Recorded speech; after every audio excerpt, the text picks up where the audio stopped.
there are 6 classical weapons in most of the Asian martial arts. And about 8 years ago, Mr. Sari started training with me in weapons, and Mr. Figueroa joined us about 2 years ago. So we're going to demonstrate the 6 weapons a little differently than demonstration, because we're going to spar with the weapons. The first one, technically this is called a bokuto, but it's also called a bokken. It's just the wooden practice sword that takes the place of either the Japanese katana or the Koreans had a very similar sword, known by actually many names.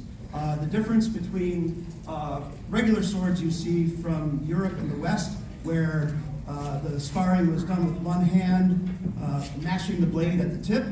The cutting part of this blade is here, so you can't dull the blade by whacking against. You have to guard down at this part, and then if you're going to guard here, you use the flat of the blade to knock it out of the way. So you'll see a very specific use of the sword for that. The next weapon, you've seen the nunchaku. In order to spar with the nunchaku, you can't use the high grip right by the chain. This allows speed and light movement, but that's right where your hands will get hit by the other person's weapon, so we have to use the long grip. Makes the weapon a lot heavier and a bit slower, but it allows for blocking and attacking. We also use, pardon me, a spinning technique that we don't use in demonstration or practice, and that's the overhead spin, because you can't do a lot with a long grip of going behind your back, and the overhead spin allows you to attack your opponent. We don't teach that in regular class, because if you don't do it right, you'll hit your own head, and all it takes is one of those, and we don't want to do that anymore. So that's a good time to say, none of this is allowed for any of our students to do without permission from Mr. Murata, Ms. Obermiller, or Mr. Mark. So whatever you see out here, you just see. The next weapon, Mr. Figueroa has been practicing the kama, which is simply the Japanese word for sickle. Farmers would harvest rice, wheat, and sugarcane with a short-handled sickle, and then they discovered that if they were attacked by a swordsman, this is a good blocking tool and attacking. These are not sharp, but they're still kind of dangerous. And Mr. Figueroa had to build up a lot of forearm muscle, because when you hold it at the end instead of in the center, it's 3 times heavier. So he turned into Popeye. The bow, we use it a little differently in sparring than in demonstration. In demonstration and training, it's common to use the center grip for spinning and attacking, but in sparring, we also use the end grip. Like a boxer will use a jab at a distance, and then when they get in close, they use both hands. The same with the bow. Long distance, switch to short distance for sparring. And these are quite heavy, because if we had demonstration bows, they would crack. So all of our weapons are heavy and full strength. The sai, popular in TV and movies, were actually, at the beginning, they were attached to a long pole. They were at the end of a spear. So if a village had to protect themselves, any farmer or peasant could pick one up and fight someone on horseback at a distance where the tines would catch the sword and they could attack their opponent. Somebody got the bright idea to take it off of the pole and make it a 2-handed weapon that could block or strike or stab and spin. The spinning is not to make it look confusing, it's to slice across the eye of your opponent, because that's where the armor was the weakest. Finally, the tonfa. These were invented in Okinawa. They're a farm tool. It's the handle for a grinding wheel. A grinding wheel would have a hole in it. Stick this part in the hole, spin the wheel around, take it with you, and go do chores somewhere else on the farm. Well, when they got attacked by swordsmen, this became a great guard and spin strike.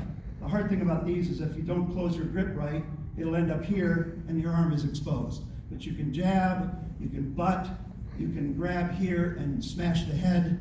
Fun little tools. Think of these for Christmas. And finally,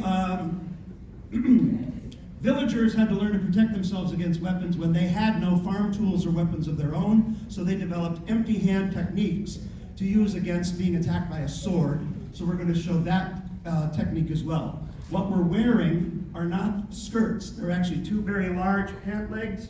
These are called hakama. They're very traditional for weapons because they hide the movement of your feet. So these are strategic so you can be a more effective fighter. Some people wonder when they watch this, is this choreographed? No. The only parts of this that are prearranged are the transitions. When we go from one weapon to the next, that's just so we can stay organized in our demonstration. But the actual sparring is not choreographed. We are going full speed and we're trying to score on each other. So it doesn't look as clean because actual sparring is not as crisp as choreography. But we like to do this traditionally.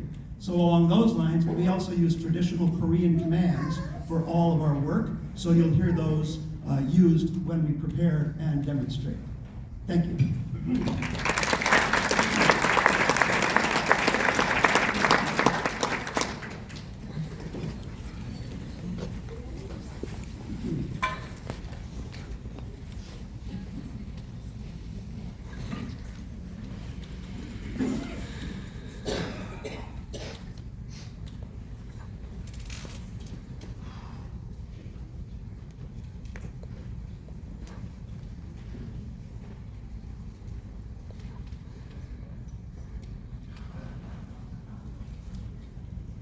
원장님!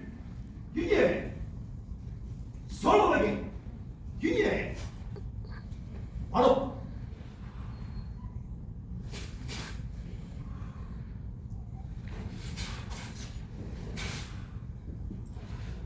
신중!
Hey!